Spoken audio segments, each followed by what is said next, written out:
também para os pais com crianças pequenas.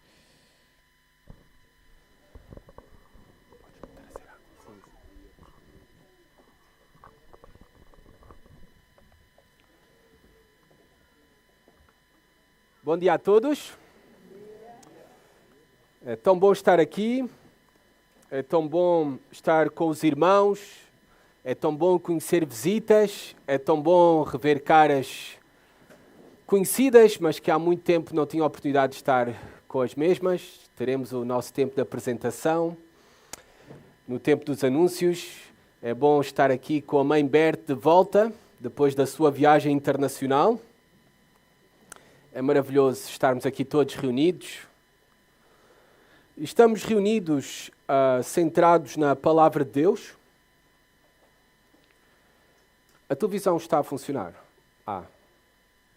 Agora sim, Gabriel? Obrigado. Obrigado, Gabriel, pelo teu apoio. Talvez estavam à espera de um estudo no livro de Abacuque. Mas hoje iremos iniciar uma brevíssima série de sermões sobre o tema, ou com o tema, a Igreja é indispensável. A Igreja é indispensável. Nós faremos então uma breve pausa no nosso estudo do livro de Abacuque para nos dedicarmos intencionalmente a uma minissérie de sermões sobre o tema a Igreja é indispensável. Estamos no início de um novo ano. Temos por hábito fazer breves estudos ao longo de todos os anos, nos últimos anos, sobre eclesiologia, sobre a doutrina da Igreja, o que é a Igreja, a importância da Igreja, a responsabilidade da Igreja, o que é um cristão, o que é um membro saudável. E ao iniciarmos este novo ano, voltamos a fazer este ano por várias razões, escolhendo este momento específico do ano.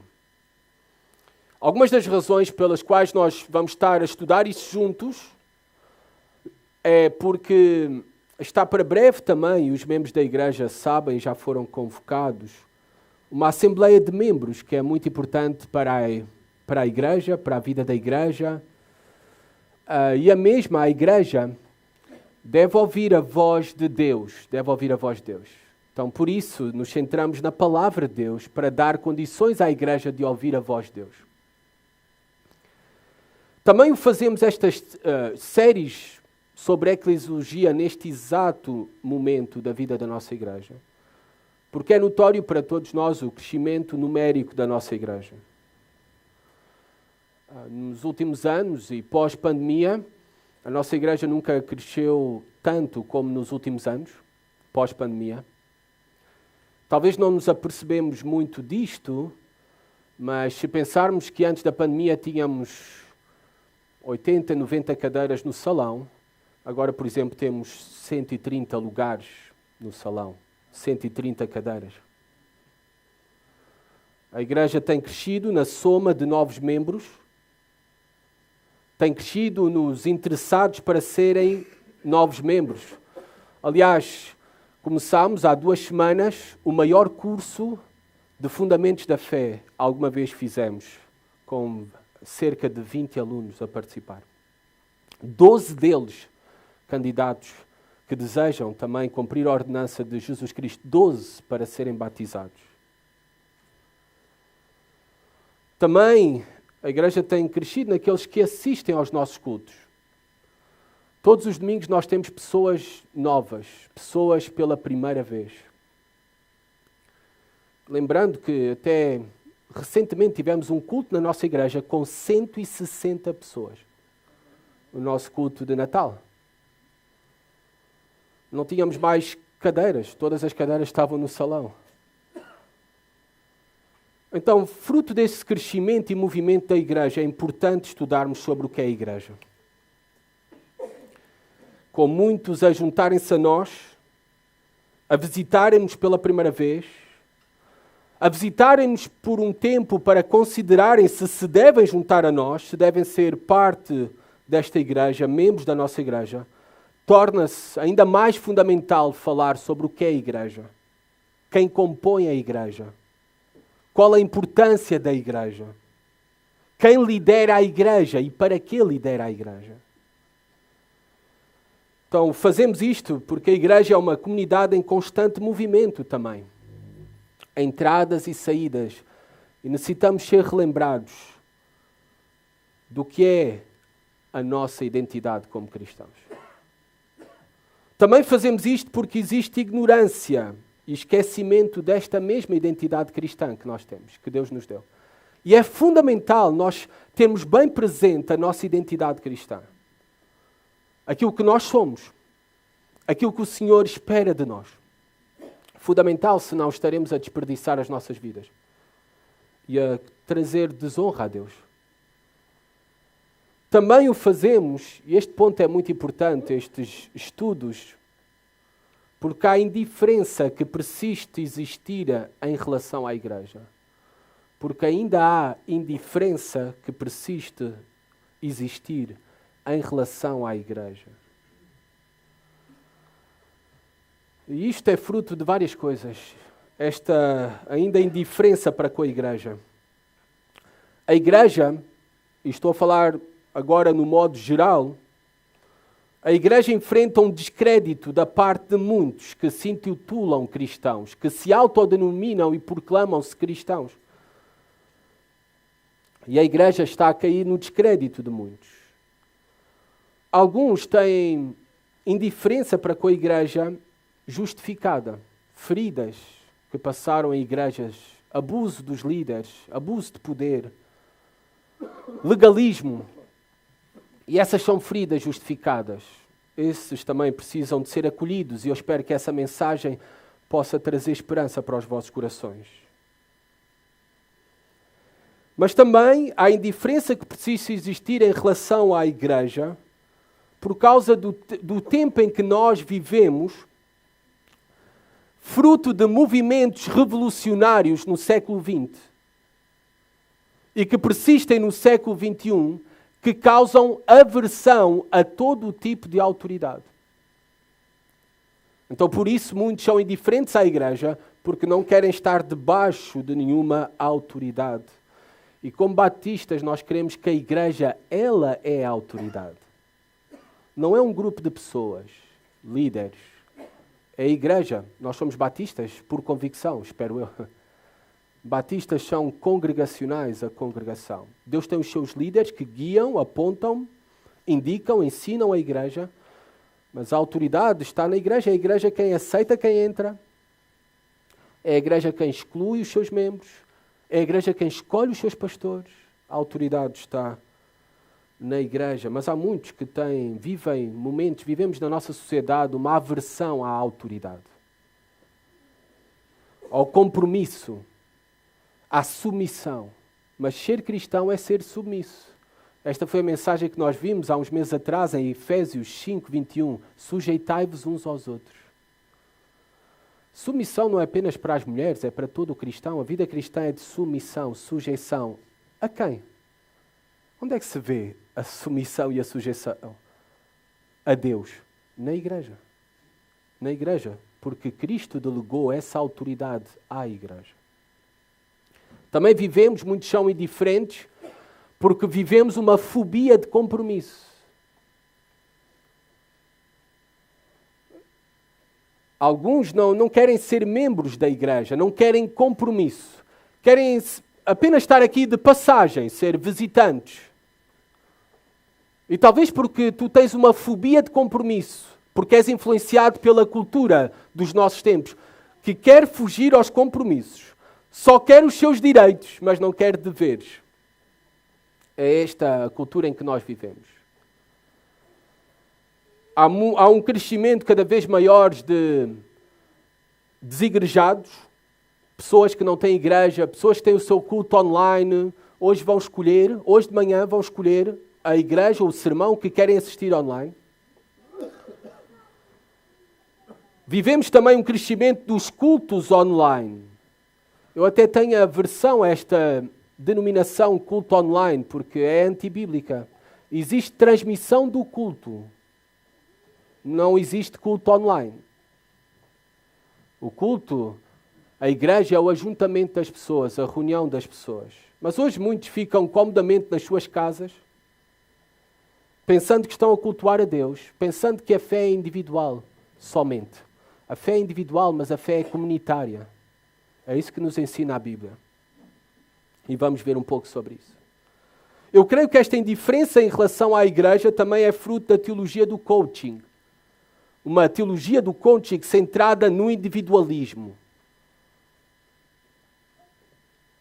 E isto tem apelado cada vez mais a esta cultura individualista. E por isso, a esta aversão à igreja. E há muitos perigos com o mesmo. E eu espero que tu hoje sejas convencido das Escrituras, da importância da igreja, de juntar-te à igreja, mas não ser apenas um mero visitante ou um mero assistente da igreja. Não é isso que vai te fazer retirar todos os benefícios que Deus tem para a tua vida, para a tua alma, por meio da igreja.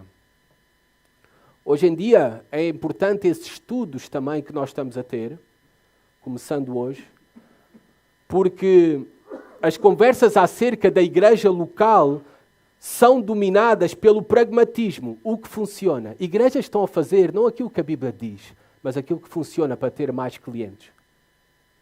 Porque é isso que elas são, essas igrejas que funcionam com o pragmatismo, com o que funciona. Elas são como empresas. Não são igrejas. Empresas que buscam atrair clientes. Não se preocupando em fazer aquilo que Deus diz e definiu para a igreja. Apenas aquilo que funciona para encher os salões. Ou então, a conversa hoje em dia sobre igreja local é dominada pelo consumismo. Aquilo que nós dizemos em bom português, à vontade do freguês. É isso que é a igreja, tem que ser à vontade do freguês. Não aquilo que Deus determinou que a igreja fosse. Eu espero que tu não busques a vontade, a tua própria vontade, mas a vontade de Deus para ti, que é a melhor. Talvez não vais encontrar a igreja que tu queres, mas vais encontrar algo melhor, que é o que Deus quer para ti. É tão importante falar da igreja, porque também não é digno que nós que nos dizemos como cristãos, não é digno do nosso Senhor e Salvador Jesus Cristo, que a maior parte do serviço que acontece numa igreja, a maior parte da doação, do sustento de uma igreja, financeiro de uma igreja, tende a ser feito por uma minoria. Aqueles que estudam esses fenómenos eclesiológicos da igreja afirmam que apenas 10%, se por exemplo uma igreja tem 100 pessoas, apenas 10 pessoas estão a sustentar ali a obra com o seu serviço, ofertas e dízimos. Não é digno do nosso Senhor e Salvador Jesus Cristo tal coisa. Eu espero então que a Palavra de Deus e o seu Santo Espírito produzam em ti não apenas um entendimento correto do que é a igreja e que ela é indispensável para a tua vida e no plano de Deus, nos propósitos de Deus neste mundo, mas eu oro que ela produza um amor maior por Cristo e pela sua igreja, que Ele derramou o seu precioso sangue por ela. O relacionamento de Deus conosco é um relacionamento de amor. O nosso relacionamento com Deus deve ser um relacionamento de amor. E o nosso relacionamento uns com os outros como igreja deve ser um relacionamento de amor. Aliás, não é interessante que Deus usa o mais íntimo dos relacionamentos, o mais amoroso dos relacionamentos humanos, estou a falar do casamento, para explicar o que está acontecendo na sua igreja? Vamos a Efésios capítulo 5, por favor. Efésios no Novo Testamento. Efésios 5. Reparem como Deus usa como exemplo e ilustração do que é a igreja, do que deve ser a igreja, do que está a acontecer na sua igreja, o relacionamento mais íntimo de todos e amoroso, que é o casamento. Diz assim a palavra de Deus, Efésios 5, versículo 25 a 27. Maridos, amai vossa mulher, como também Cristo amou a igreja e a si mesmo se entregou por ela, para que a santificasse, tendo-a purificado por meio da lavagem de água pela palavra, para apresentar a si mesmo igreja gloriosa, sem mácula, nem ruga, nem coisa semelhante, porém santa e sem defeito. Saltemos para o versículo 29. Porque ninguém jamais odiou a própria carne, antes a alimenta e dela cuida, como também Cristo o faz com a igreja.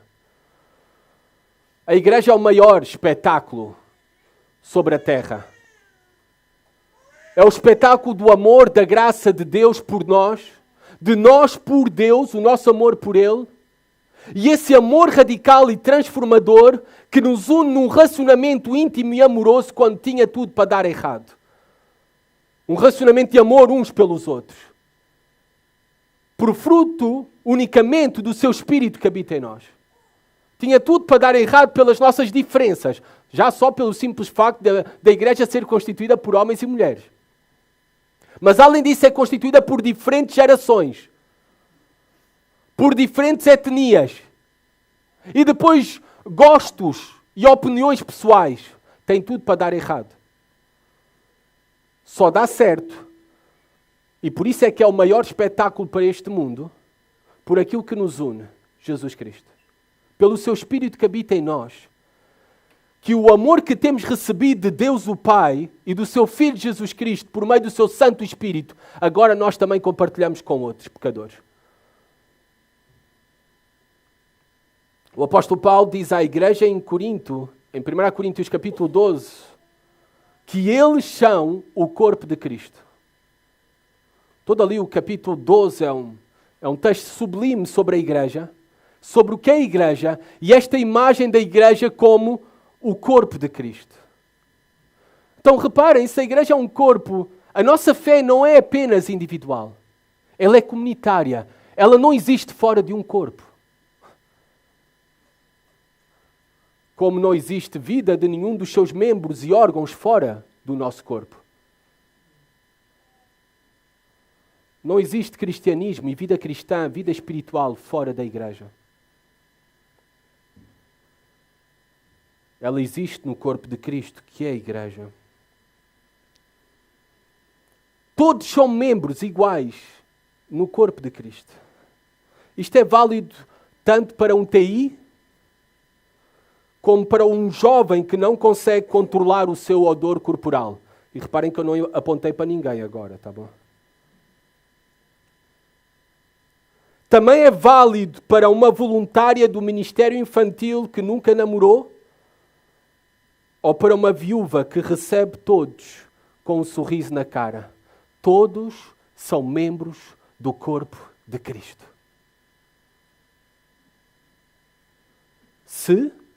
E isto é importante e começamos a responder, quem compõe a igreja? Se tu já te arrependeste dos teus pecados, se já te voltaste para Deus, se já creste em Jesus Cristo como o teu Senhor e Salvador, já creste nas boas notícias da morte e ressurreição de Jesus Cristo, então tu pertences a Jesus Cristo. Nós pertencemos a Jesus Cristo, mas também pertencemos uns aos outros. É isso que diz Paulo, e vamos lá, este texto é muito importante. A Romanos capítulo 12. Um pouco mais para trás nas vossas Bíblias, vão encontrar Romanos, está Gálatas, depois está as duas cartas à igreja em Corinto, e depois está a carta aos Romanos. Romanos 12, versículo 4 e 5. Isto é que é a igreja, e quem compõe a igreja são os salvos, aqueles que pertencem a Jesus Cristo, Mas por pertencerem a Jesus Cristo, nós pertencemos inevitavelmente uns aos outros. Romanos 12, versículo 4 e 5. Porque assim como num só corpo temos muitos membros, mas nem todos os membros têm a mesma função, assim também nós, conquanto muitos, somos um só corpo em Cristo e membros uns dos outros. Pertencemos a Cristo e pertencemos uns aos outros. Quem compõe a igreja? Aqueles que pertencem a Cristo. E por pertencer a Cristo, pertencemos uns aos outros. Então, para fazer parte da igreja universal, a igreja de todo o lugar, a igreja espalhada, mas também para fazer parte da igreja local como membro, primeiramente é preciso nascer de novo. Nascer de novo. Esta é a linguagem que Jesus Cristo usa para Nicodemos. Ali em João, capítulo 3. E pensa comigo na tua própria experiência humana, pessoal, a tua história de vida. Tu não escolheste nascer.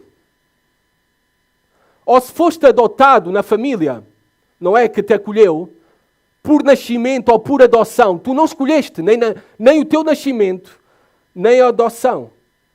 Assim também é para seres parte da família espiritual. Tu não escolheste. Deus escolheu. Deus te escolheu. É esta a mensagem da carta aos Efésios. Eleitos desde a eternidade. Ele te escolheu para nasceres de novo. É isto que Jesus Cristo vai dizer a Nicodemos, usando esta expressão. É necessário nascer de novo. Usando esta imagem, esta ilustração do nascimento. Nós não escolhemos o dia do nosso nascimento. Mas como Jesus Cristo continua ali explicando a Nicodemos, é pela vontade do Espírito que surge este novo nascimento. Deus nos escolheu pela sua graça, amados irmãos, por amor. Não porque somos melhores que os demais, apenas pela sua graça Deus nos escolheu. A igreja é composta pelos escolhidos de Deus, que Ele separou para a salvação. Desde a eternidade, para sermos filhos adotados na sua família. Somente o nosso Criador nos pode fazer nascer de novo. Assim como Ele foi o único também que nos fez nascer pela primeira vez, no ventre das nossas mães. Assim também agora para o nascimento espiritual, somente o nosso Criador nos pode agora fazer nascer de novo. Esta é a mensagem de toda a Bíblia. Querem um texto para apoiar, além de Efésios, por exemplo, 1 Pedro 1. 1 Pedro 1, versículo 1, 3. Reparem o que diz aqui o apóstolo Pedro na sua carta. 1 Pedro 1, versículo 3. Diz assim a palavra de Deus. Eu sei, hoje não estamos só num texto, torna-se mais difícil acompanhar, ir de versículo em versículo. Peço a vossa paciência. Diz assim a palavra de Deus. Bendito o Deus e Pai de nosso Senhor Jesus Cristo, que segundo a sua muita misericórdia, foi segundo a sua muita misericórdia, nos regenerou. Esta é a palavra para novo nascimento. Nos fez nascer de novo para uma viva esperança mediante a ressurreição de Jesus Cristo dentre os mortos. Foi Ele que nos regenerou e nos fez unicamente a razão pela qual nos fez nascer de novo. Foi unicamente pela sua misericórdia. Se nasceste de novo, fazes parte da família de Deus. Se nasceste de novo, és filho de Deus. Se nasceste de novo, um filho de Deus é um adorador de Deus. É assim que se mostra que nós somos verdadeiramente filhos de Deus, se tememos a Deus e o adoramos, o amamos. Agora, se tu não amas a Deus, se tu não és um adorador, e a adoração não tem a ver somente com cantar umas músicas ao domingo de manhã. Adoração significa entregar a tua vida como sacrifício vivo, santo e agradável e aceitável a Deus, todos os dias, em todo o tempo e em todo o lugar. Pelo menos nos esforçar para adorar a Deus e glorificar a Deus. Agora, se tu não tens vontade de adorar a Deus, se tu não tens vontade de conhecer a Deus, se tu não tens vontade de servir a Deus, e isso tudo acontece por meio da igreja, se tu não amas o corpo de Deus, a igreja, então há uma séria advertência. Talvez é porque tu nunca nasceste de novo. Nunca nasceste de novo. Talvez aceitaste um cristianismo apenas intelectual, mas nunca nasceste de novo. Nunca recebeste um novo coração. A igreja é composta por verdadeiros adoradores. O contrário, uma atitude contrária, é uma atitude que indica morte espiritual. Ou no mínimo, falta de saúde espiritual. Todos aqueles que verdadeiramente estão em Jesus Cristo fazem parte da sua igreja. E deixa-me dizer-te, a sua igreja é perfeita. A obra de Deus é perfeita. A igreja de Deus é perfeita. Agora, eu sei que vocês estão a olhar com desconfiança para esta afirmação. Mas esta é a nossa verdadeira posição em Jesus Cristo. Por isso é que os autores nas Escrituras nos dizem que podemos ter acesso ao trono da graça de Deus e não ser consumidos. Porque Ele nos vê perfeitos em Jesus Cristo. Justificados em Jesus Cristo. Por isso é que também a palavra de Deus diz que nós estamos sentados em lugares celestiais. Porque a sua obra é perfeita e porque, na verdade, esta é a nossa posição em Jesus Cristo. Assim como Deus nos vê em Jesus Cristo. Dignos, gloriosos. Não por nós, mas por Ele e por aquilo que Ele fez por nós. Essa é a mensagem do Evangelho. A igreja é perfeita. Agora, sabemos que uma coisa é a posição, que é aquilo que estamos a falar, outra coisa é a prática. Nós sabemos que a nossa prática no presente é tudo menos perfeita. E neste sentido, a igreja é composta por pecadores, pessoas imperfeitas, que pecam. Mas a grande diferença é que nós somos pecadores perdoados por Jesus Cristo. Nós sabemos muito bem que na igreja pecamos contra Deus, pecamos uns contra os outros. Quantas vezes? Por exemplo, isto são só exemplos, está bem? Tudo aquilo que tenha, talvez vos pareça com a realidade, está bem? É só exemplos que eu vou dar.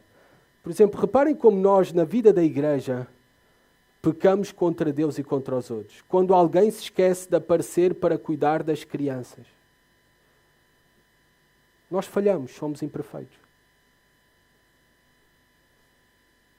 Quando alguém diz coisas ofensivas.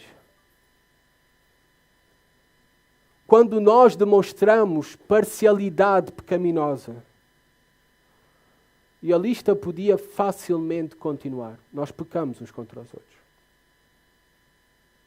Mas não podemos nos esquecer que ainda somos uma obra inacabada, mas Ele prometeu em Filipenses 1,6 que vai completar e terminar essa boa obra que começou em nós até ao dia de Jesus Cristo. Por isso, não uses como desculpa sair da igreja por causa que me ofenderam. Não uses a desculpa de sair da igreja porque pecaram contra ti. Como alguém disse, eu não me lembro agora o nome, de quem é que disse isso há cerca de 60 anos atrás. Não ames mais a igreja ideal do que a igreja real. porque não irás encontrar a primeira e destruirás a segunda. Volto a repetir. Não ames mais a igreja ideal do que a igreja real, pecadora. Porque nunca vais encontrar a primeira e irás acabar por destruir a segunda.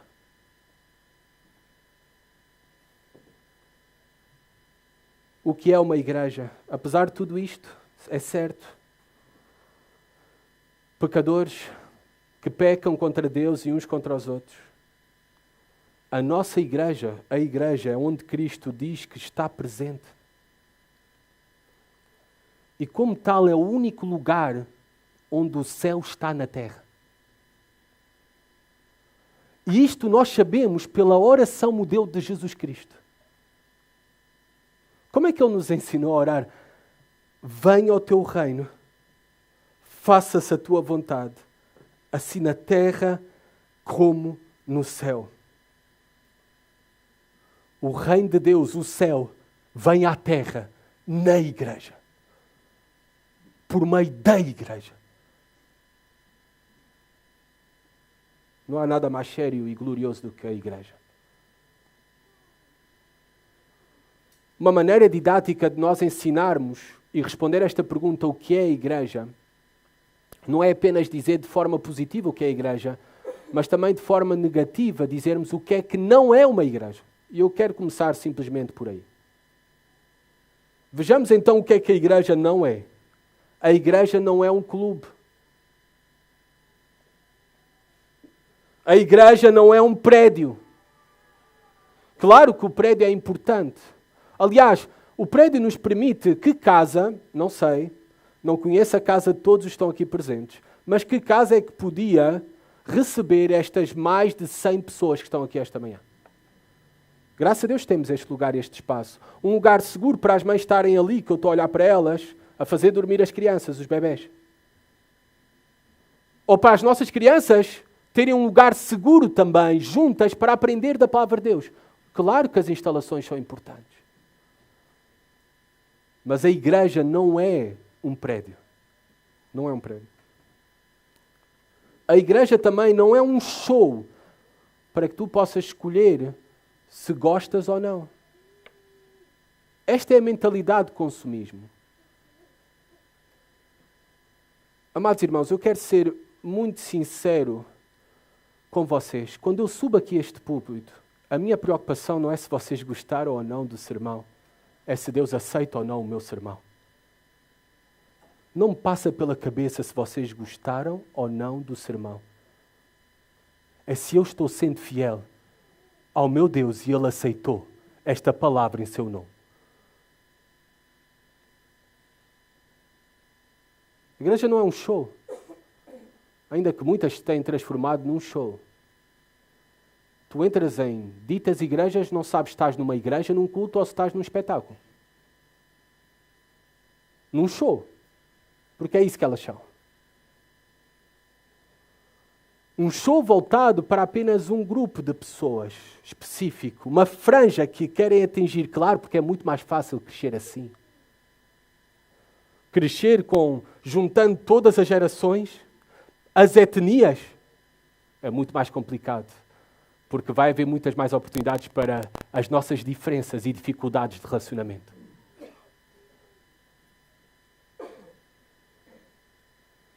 A igreja é, de uma maneira resumida, uma confissão de fé.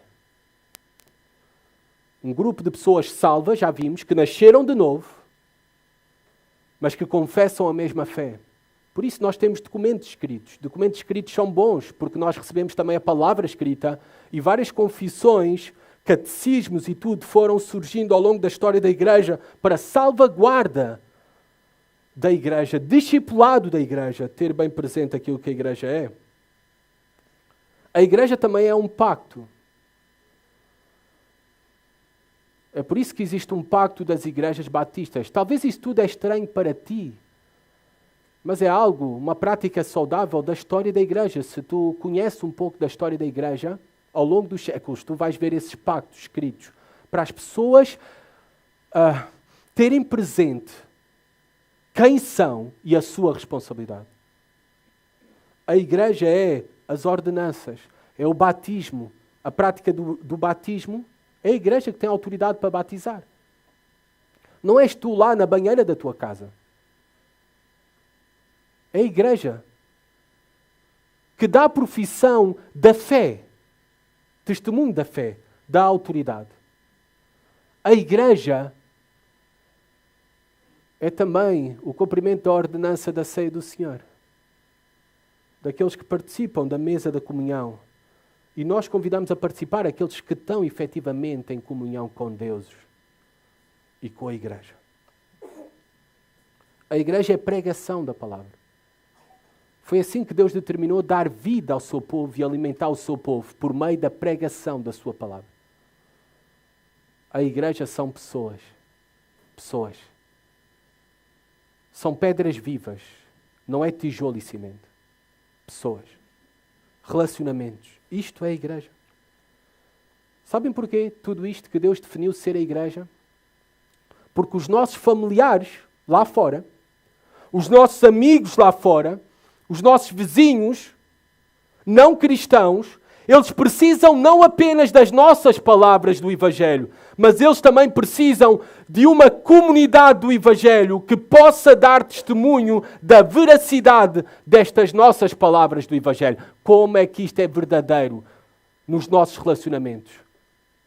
Não é apenas palavra a fé cristã, é vida. Vida na igreja. Se há um povo do Evangelho, se há uma comunidade do Evangelho que professa esse mesmo Evangelho, abraça, ama este Evangelho, crê neste Evangelho, proclama este Evangelho, também vive este Evangelho. E vive por meio da membresia de uma igreja local. É que se torna visível a nossa fé, o nosso compromisso com Deus e uns com os outros. A membresia de uma igreja é fundamental. A mesma é fundamental para aqueles que estão dentro da igreja, porque produz santificação. Nós sabemos de quem somos responsáveis, de quem devemos de receber exortações, a quem devemos dar exortações, quais são as nossas responsabilidades. Isto produz santificação das nossas almas, a membresia. Mas não só é fundamental para os de dentro, ela também é indispensável para os de fora. Para os nossos esforços evangelísticos. É muito importante para a comunidade saber quem é a igreja. Saber os que estão dentro da igreja. Os que formam parte desta comunidade do Evangelho, que crê, proclama e dá testemunho do Evangelho. E nós cuidamos, quem dizemos que faz parte da igreja, de quem é membro da igreja e damos testemunho da sua profissão de fé e da sua vida. Nós cuidamos isso. Porque nós não queremos confundir aqueles que estão lá fora. Nós queremos que eles vejam uma verdadeira comunidade que vive o Evangelho. Por isso a membresia da igreja, ela é importante e fundamental. E ela é realmente bíblica. O meu convite, se tu não és membro da igreja, o meu convite, exortação e aquilo que Deus espera de ti é que tu te tornes membro da igreja. Talvez estás-te a perguntar, a membresia de uma igreja é realmente bíblica? Eu teria esta manhã muitos textos para ti. Eu só vou ler alguns para provar a sua prática, necessidade e que é bíblica desde o início. Por exemplo, vamos a Atos, ao livro de Atos 2, versículo 41. E depois vamos ao capítulo 6 de Atos, versículo 2, mas primeiro aqui o 2, 41. Eu tinha vários outros textos, Mateus 18, 7, 1 Coríntios 5, 2, mas só para mostrar que membresia é algo bíblico. Era isto que era esperado de um cristão, ser batizado e unir-se a uma igreja. Formalmente recebido e reconhecido numa igreja. Reparem, Atos 2,41 diz, então os que lhe aceitaram a palavra depois da pregação de Pedro foram batizados, havendo um acréscimo naquele dia de quase 3.000 pessoas. Um acréscimo. Só acrescentas algo se algo existe. Já existia. Sabiam quem fazia parte da igreja. Sabiam quem é que estava a acrescentar-se à igreja. Vamos a Atos 6. Versículo 2. Este texto ainda torna tudo mais claro sobre membresia. Então, os 12 convocaram a comunidade dos discípulos e disseram: não é razoável que nós abandonemos a palavra de Deus para servir às mesas. Reparem, os 12, os apóstolos, convocaram uma comunidade, a comunidade dos discípulos. Uma comunidade reconhecida. A igreja, os membros. A membresia é bíblica, porque se Deus ao longo da história, nós vemos isso nas páginas da Bíblia, separou um povo, Ele habita nesse povo, e Ele deseja que esse povo seja separado dos demais, distinto dos demais. Sempre foi assim ao longo da história. Deus sempre tratou um povo específico e fez separação e deu mandamentos para criar esta distinção do povo de Deus com os demais. Foi assim com as pragas do Egito. Até moscas. Moscas não atingiram os israelitas. Só atingiram os egípcios. Esta separação e distinção que Deus fez sempre do início de quem é o seu povo e de quem não é. Até de uma dieta alimentar no Antigo Testamento que Deus deu especificamente ao seu povo da Antiga Aliança, ao Israel étnico. Não é? Vocês sabem isso, não podiam comer certos tipos de animais, não podiam comer porco. Agora nós já não estamos debaixo dessa dieta alimentar, porque nós estamos numa nova aliança. Mas o tópico não é sobre dieta alimentar hoje, não vou desenvolver muito o assunto. Mas porquê é que Deus dá uma dieta alimentar ao seu povo? Porque até o povo de Deus, na maneira como come, deve ser distinto aos demais. E o nutricionista da nossa igreja está a gostar do sermão neste momento. Deus quer que sejamos separados e distintos para podermos oferecer um testemunho atraente e convincente para este mundo. Isto por meio da comunidade, dos membros da igreja. Para cumprir o mesmo é indispensável à igreja seres membro de uma igreja.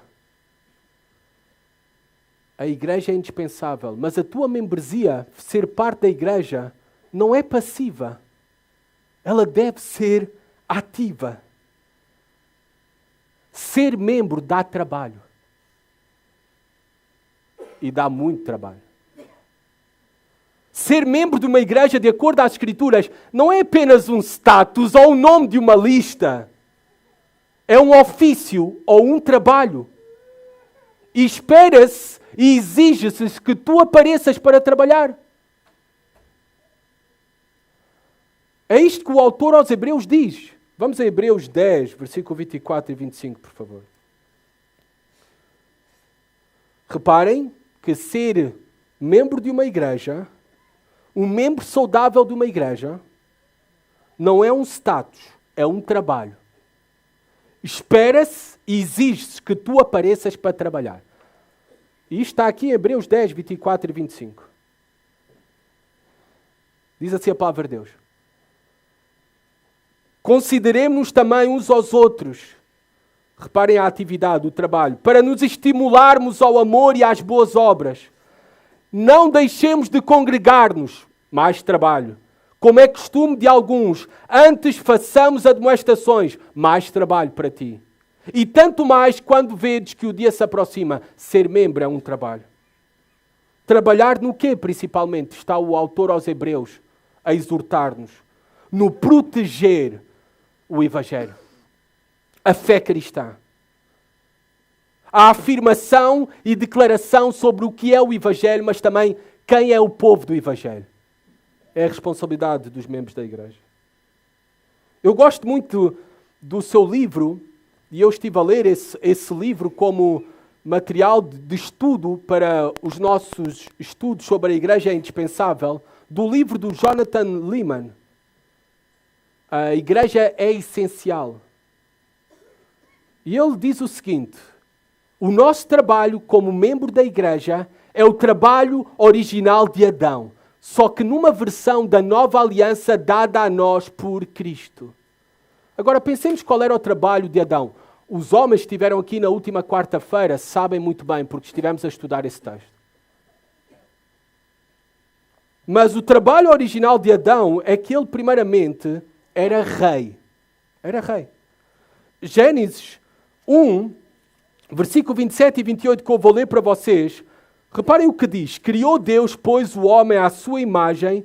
A imagem de Deus o criou, homem e mulher os criou. E Deus os abençoou e lhes disse: sede fecundos, multiplicai-vos, enchei a terra e sujeitai-a, dominai sobre os peixes do mar, sobre as aves dos céus e sobre todo o animal que rasteja pela terra. Adão foi chamado para ser rei, sujeitar e dominar um novo território que Deus tinha criado para ele.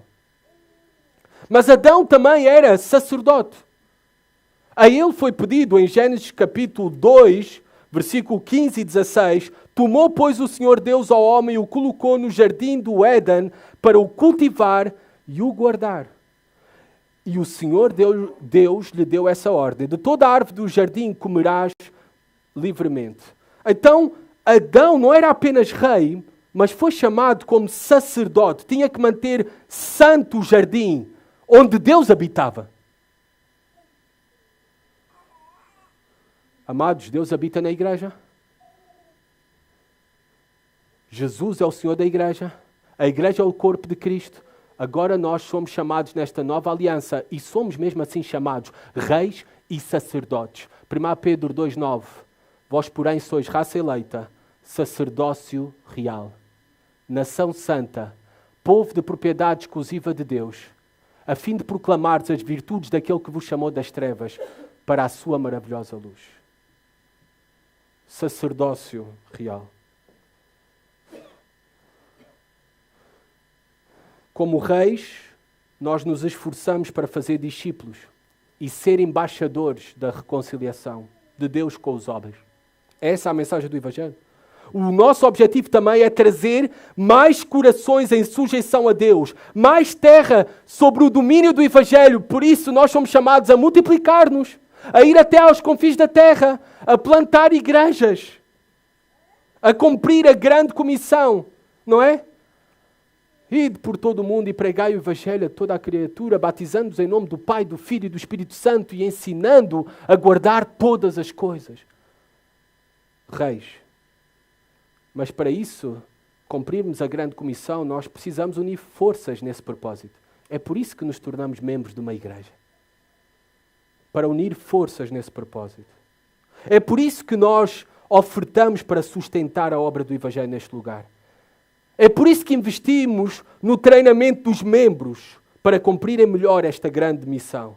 É por isso que nós desafiamos ao apoio missionário à volta do mundo. Porque a nós foi dada a tarefa de sermos reis, de aumentar o domínio do Evangelho nesta terra. O nosso trabalho real como membros é fazer discípulos, aumentando o reino de Deus. O nosso trabalho como sacerdotes, como membros, é manter a nossa santidade, guardando o que do Evangelho e quem pertence ao Evangelho, protegendo o reino. O nosso trabalho é zelar pelo lugar onde Deus habita, a igreja. É por isso que eu disse ao início que a igreja, ela é quem decide sobre quem é membro e quem não é. A igreja também é ela que cuida de escolher os seus pastores. É a igreja também quem tem a responsabilidade, como eu vos disse no domingo passado, de poder examinar aquilo que está a ser ensinado na igreja, se está conforme as Escrituras, tal como os de Bereia faziam, Atos capítulo 17, versículo 11. Para que a nossa igreja, é nossa responsabilidade, que a nossa igreja permaneça firme no Evangelho. É por isso que também praticamos a disciplina, ou palavra que dá muita comichão hoje em dia.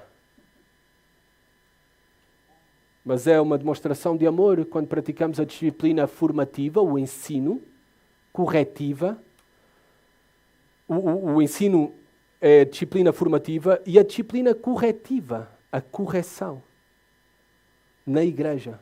Que em casos mais graves, como Mateus 18, o nosso Senhor Jesus Cristo nos orientou a fazer, e Paulo em Corinto leva à exclusão.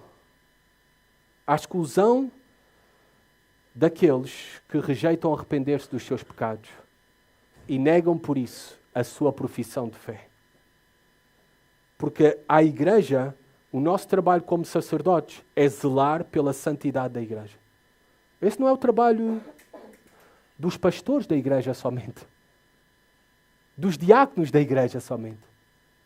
O nosso trabalho é zelar pela santidade da igreja. Eu tenho aqui uma história que ilustra tudo isto. Não costumo dar exemplos pessoais, muito menos da nossa igreja, mas vou dar. O ano passado, uma irmã da nossa igreja, muito atenta e com muito cuidado, veio falar comigo pessoalmente. E me fez a pergunta: pastor, você disse àquela irmã X para não voltar à igreja, que não podia reunir-se na igreja? Eu disse: como é que eu iria dizer tal coisa? Como é que eu iria dizer, se nós dizemos até que para a igreja é para todos e todos são bem-vindos e o que queremos é que ouçam a palavra de Deus, como é que eu iria dizer para deixar de frequentar a igreja? Não, é que ela me disse isto, que você disse que não podia mais frequentar as reuniões da igreja. Ok, vamos esclarecer isso. Eu peço à irmã que primeiro vá falar com a irmã, diga que falou comigo e diga que eu disse que, obviamente, que não o tinha feito. Se não, volta aqui a falar e eu vou falar com essa irmã se o assunto não ficar resolvido assim. Então esta irmã, com muito cuidado e coragem, foi falar com essa irmã. E disse: não, irmã, o pastor disse que nunca afirmou tal coisa, nem nunca fez tal pedido. A irmã ouviu e disse: não, mas eu ouvi bem. Ok, graças a Deus, eu fui investigar alguns áudios que eu tinha enviado. E graças a Deus não tinha apagado. Às vezes estamos com a memória cheia dos áudios. E eu tinha este áudio. E eu juntei-me com a irmã, estas irmãs, e o áudio mostrei a ambas, o áudio. O que é que dizia? E por um erro de entendimento da comunicação, a irmã deduziu uma coisa que não correspondia àquilo que estava expresso no áudio.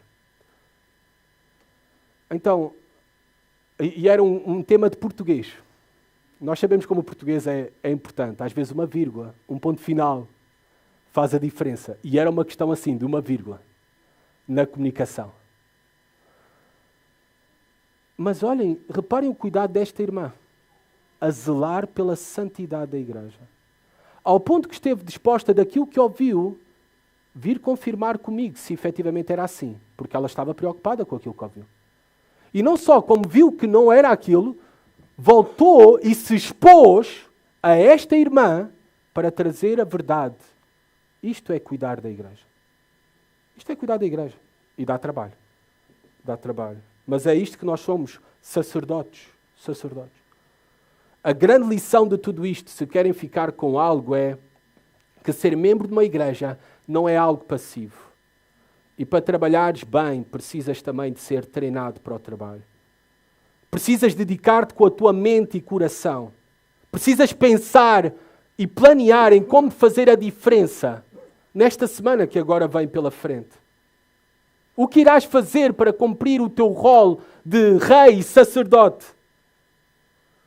Tu estás a ajudar, são perguntas para a tua reflexão diante de Deus, e é diante de Deus porque a quem tu vais um dia ter que dar contas desta tua responsabilidade a que foste chamado é diante de Deus. Se tu estás efetivamente a ajudar todo o corpo a carregar o peso, ou estás sendo negligente, desleixado, indiferente e descuidado. Um dia estaremos todos nós diante de Deus e prestaremos conta de como cumprimos essa responsabilidade. Eu espero que cada um de nós tema esse dia em que estaremos diante de Deus e iremos prestar contas da nossa responsabilidade. Devemos encorajar aqueles que são focados nos seus estudos, diligentes nos seus estudos e trabalhos. Isso é algo muito bom. Mas também devemos exortar que o mesmo foco e diligência que têm nos seus trabalhos profissionais, tenham o mesmo foco e diligência para proteger o povo de Deus e estender o reino de Deus. Eu não estou a falar de ter o mesmo tempo. Eu estou a falar de ter o mesmo foco e diligência. De proteger o povo de Deus e estender o reino de Deus. Uma definição teológica que aparece neste livro, A Igreja é Essencial. E resumindo, a Igreja é um grupo de cristãos que se reúne como a embaixada terrena do reino celestial de Cristo para proclamar as boas novas e os mandamentos de Cristo, o Rei, para afirmar uns aos outros como seus cidadãos por meio das ordenanças e para evidenciar o amor e a santidade de Deus por meio de um povo unificado e diverso em todo o mundo, seguindo o ensino e o exemplo dos presbíteros, ou dos pastores, ou dos anciãos. Termos que são sinónimos nas Escrituras. A Igreja, resumindo, porque esta é uma definição muito extensa, a Igreja é um grupo de pessoas que sabem que foram amadas por Jesus Cristo e agora amam outras de igual maneira.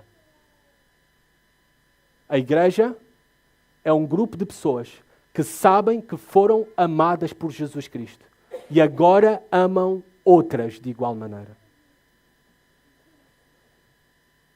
No próximo domingo, nós vamos falar de algo mais, de como é que isto acontece na prática. Vamos falar das demonstrações de amor pela Igreja, de como amamos na prática, como Cristo nos amou. Vamos falar também de quem lidera a Igreja e para que lidera a Igreja. E Deus os colocou para liderar a Igreja. Porque a Igreja é indispensável para confirmar a nossa fé, para nos manter na fé, para proclamarmos também essa mesma fé ao mundo. Nós precisamos da Igreja e a Igreja precisa de nós. Nós temos direitos e privilégios como cristãos, mas também nós temos deveres como cristãos, responsabilidade. O mundo precisa da Igreja também. O mundo precisa também da Igreja. Filipenses 2,15 diz: para que vos torneis irrepreensíveis e sinceros, filhos de Deus, inculpáveis no meio de uma geração pervertida e corrupta, no qual resplandecereis como luzeiros no mundo. O mundo precisa da Igreja. E aqui Paulo diz que nós somos individualmente como um farol no escuro da noite do mar. Coletivamente também somos como um céu negro salpicado por diamantes brilhantes neste mundo. Luzeiros. É este o quadro que nos apresenta Paulo sobre quem nós somos, sobre o que é a Igreja no mundo. Somos vasos de barro, mas nós temos ouro brilhante dentro de nós, porque temos a habitação de Cristo, do seu Espírito dentro de nós, que nos faz viver como Cristo, como reis e sacerdotes, para a glória de Deus Pai neste mundo. Por isso, o convite da palavra de Deus para ti, de Deus mesmo, é junta-te à sua Igreja, para o teu próprio bem, para o bem dos outros, para o bem deste mundo. Deixa a inutilidade, a inglória reserva e entra no ativo. Entra no posto avançado do reino celestial. Esse posto é a tua igreja local. Que sejamos fiéis à mensagem cristã, à fé que dizemos ter, vivendo juntos a nossa fé. Oremos. Senhor, obrigado pela tua palavra, as exortações que temos nela, Senhor. Ajuda-nos a ser esta igreja, Pai. Ajuda-nos a ser, primeiramente, conscientes que a mesma é indispensável para o nosso bem, para o bem dos outros, para o teu reino, para o mundo, Senhor. Senhor, ajuda-nos a assumir não apenas os nossos privilégios de alegrar-nos com os mesmos, mas também as nossas responsabilidades, Senhor. De acordo àquilo que tu nos chamaste, para não desperdiçarmos as nossas vidas, Senhor, e podermos ser bem ativos, trabalhadores, servos fiéis no posto avançado do teu reino aqui na terra, a nossa igreja local. Amém.